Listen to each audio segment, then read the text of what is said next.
What's going on, guys? Today we're going to be doing a radiator on this 1995 Mercedes SL500. Now this is a pretty rare car and I am very thankful to be able to work on it. To begin with, the radiator job seems pretty straightforward. Not a lot of stuff you have to get out the way. Unlike this one, I had to drop the entire front end just to do the radiator fans. But as you can see here, there are cracks in it and it's been leaking coolant out. He's had to refill it a couple of times.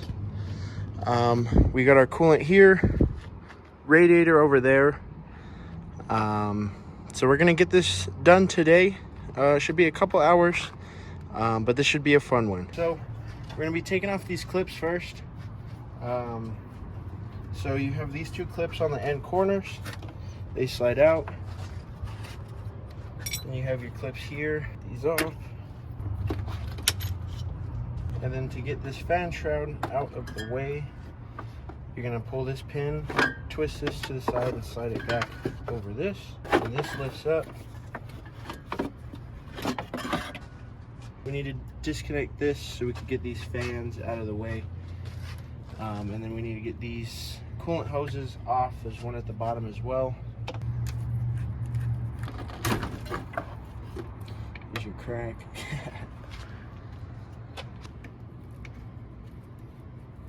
Overflow hose off.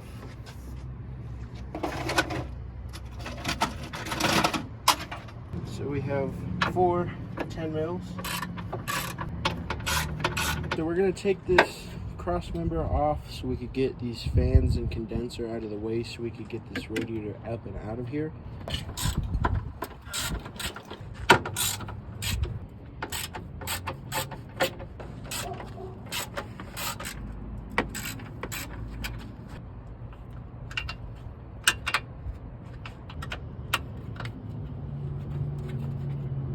So we should be able to pull this whole cross bracing off.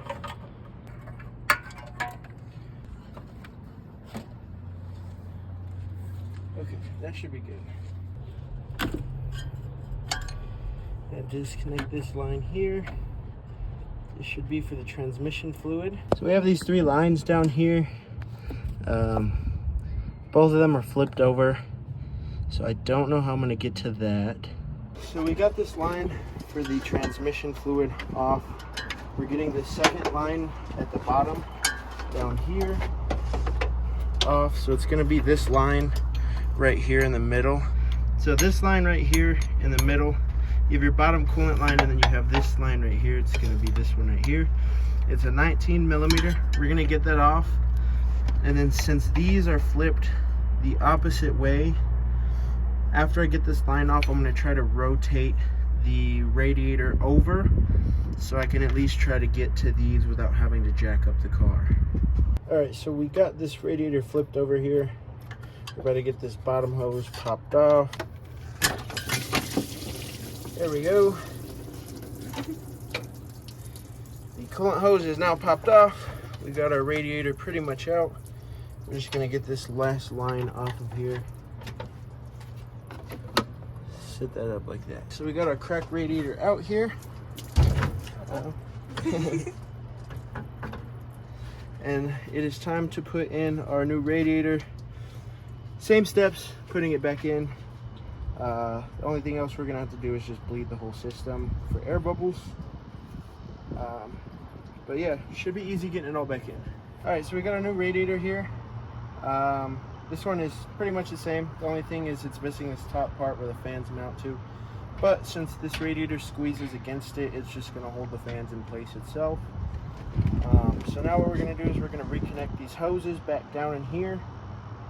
Slide it back down, get this top one on, our overflow line back to this top part, and then over here it has 2 hooks to hook your fans back onto. So we're gonna have to hook the fans back onto this, and then after that we can put coolant in, start filling up the system here, and let that bleed for air bubbles. But for right now, we're just gonna get these lines attached and this set back down in there. All right, so we got our 3 lines down here connected. Now what we need to do is we need to get this top transmission line connected up to here. We got our overflow connected to the top. About to connect this top piece. Then we can add some coolant and start getting this thing flushed.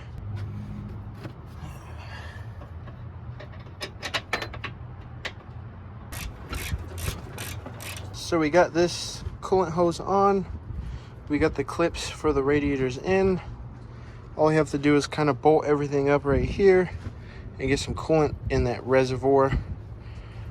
Start bleeding the system, and hopefully that's it. So we got everything back together here, all the bolts in, this cross member back together, fan shroud in, all the lines connected.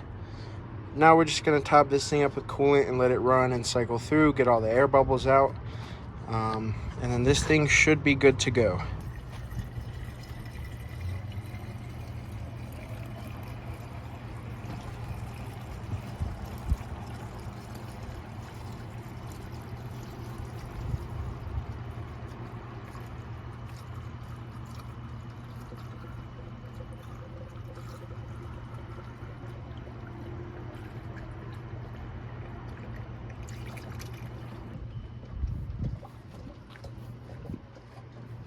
All right, so it is now nighttime and the second day of doing this. We got everything back together. We have the vehicle on and running. We're letting the coolant system bleed right now, waiting for the thermostat to kick on so all those air bubbles will get out of the system. Everything's working nice. Down here, the threads for the trans cooler line were ripped out. So we ended up running two rubber lines to a transmission cooler down here. So now we have an aftermarket transmission cooler. Radiator's nice and good, letting that bleed. But thank you very much for watching. This was kind of a long one for me, but you guys have a great day.